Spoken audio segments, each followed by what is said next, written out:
Good morning, students. In previous video, we have started the chapter The Missile Man, in which we have studied about the life journey of Dr. APJ Kalam. Let's continue with the chapter.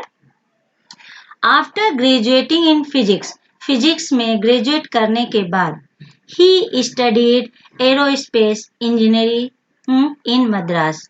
उन्होंने मद्रास में aircraft engineering पढ़ी.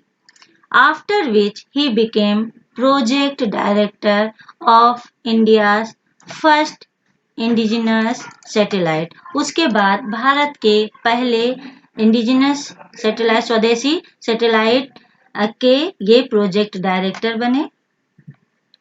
जो आर्यभट्ट थी, जो 19 अप्रैल 1975 में launch की गई थी. Launch vehicle at Indian Space Research Organisation, जिसको इसरो ने लॉन्च किया था.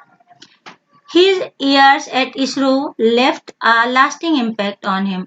इसरो में किया हुआ कार्यकाल या इसरो में जितने दिन भी इन्होंने वर्क किया वो पूरा टाइम पीरियड उन पर बहुत अधिक प्रभाव छाप छोड़ी, अमिट छाप छोड़ी उन पर. He was lucky to witness India's first nuclear test at Pokhran.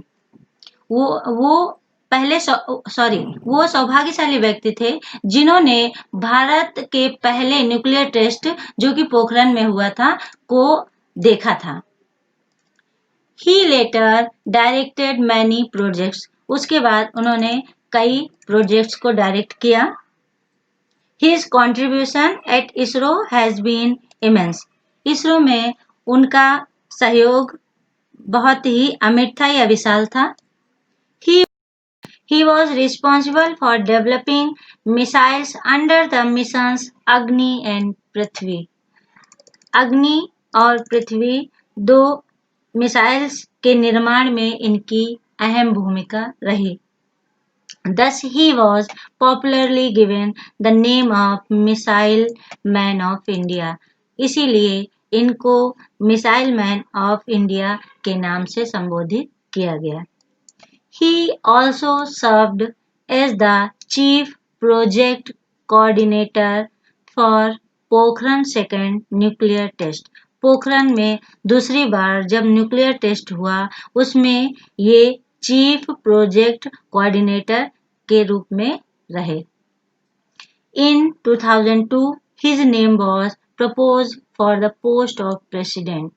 2002 में इनका नाम प्रेसिडेंट के रूप में सामने आया.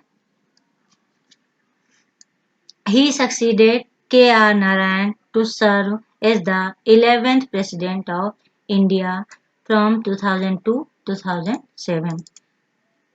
K.R. नारायणन के बाद ये 11वें प्रेसिडेंट बने भारत के, जिन्होंने 2002 से लेकर के 2007 तक अपना कॉर्पोरेशन किया या फिर भारत की सेवा की. He was the first scientist to become the president of India. वो पहले ऐसे वैज्ञानिक थे जो कि भारत के प्रेसिडेंट बने. ये चित्र देख रहे हैं. कलाम has been recipient of many awards for his work both by the Indian government and also of other countries.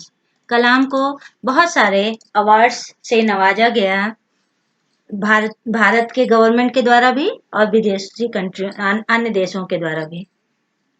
इस चित्र में देख सकते हैं अलग अलग अवार्ड्स मिले थे उनको.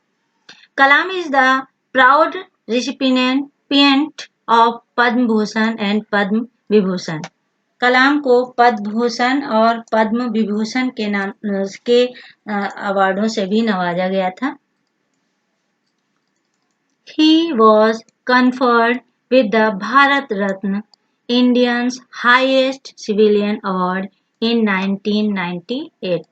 उनको भारत रत्न अवार्ड से भी नवाजा गया जो कि किसी भी भारतीय को दिया जाता है उसके अच्छे कार्यों के लिए. ये जो डायग्राम आप देख रहे हैं ये उसी अवार्ड का डायग्राम है. He has authored numerous books. उन्होंने असंख्य किताबें लिखी. Some of his books include, कुछ किताबों के नाम दिए हैं जिसमें India 2020, Ignited Minds and Missions India.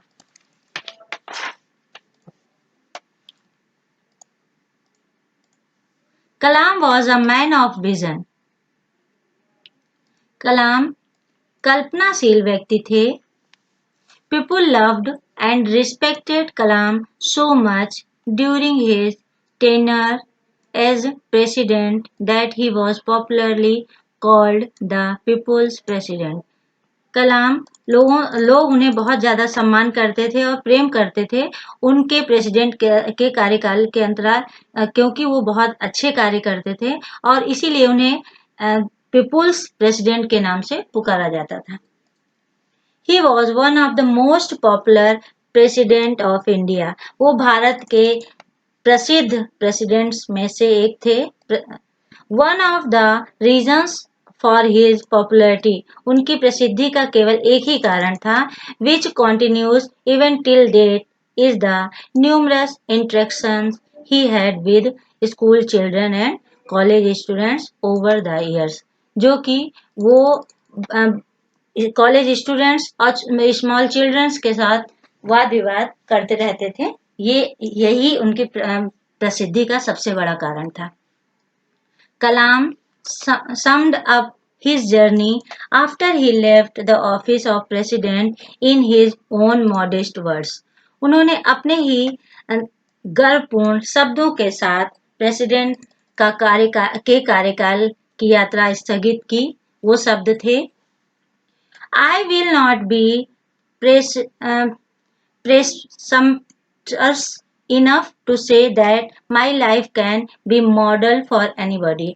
मैं गर्वपूर्ण या कॉन्फिडेंटली ये नहीं कह सकता कि मेरा जीवन किसी के लिए रोल मॉडल बने. रोल मॉडल क्या है? जो दूसरों को इंस्पायर करे, प्रेरणावर्धक हो. But some poor child living in obscure place in an underprivileged social setting may find a little solace in the way my destiny has been shaped. लेकिन गरीब तबके के लोग जो अभाव में, संसाधनों के अभाव में जीवन यापन कर रहे हैं, उनको बहुत ही संतुष्टि या इंस्पिरेशन मिलेगी कि किस तरीके से मेरे भाग्य ने मेरे जीवन में मेरे भाग्य का उदय हुआ, मेरे प्रयासों के द्वारा या मेरे संघर्ष के द्वारा. This finishes your chapter. We will continue with new chapter. Till then, keep learning and keep sharing.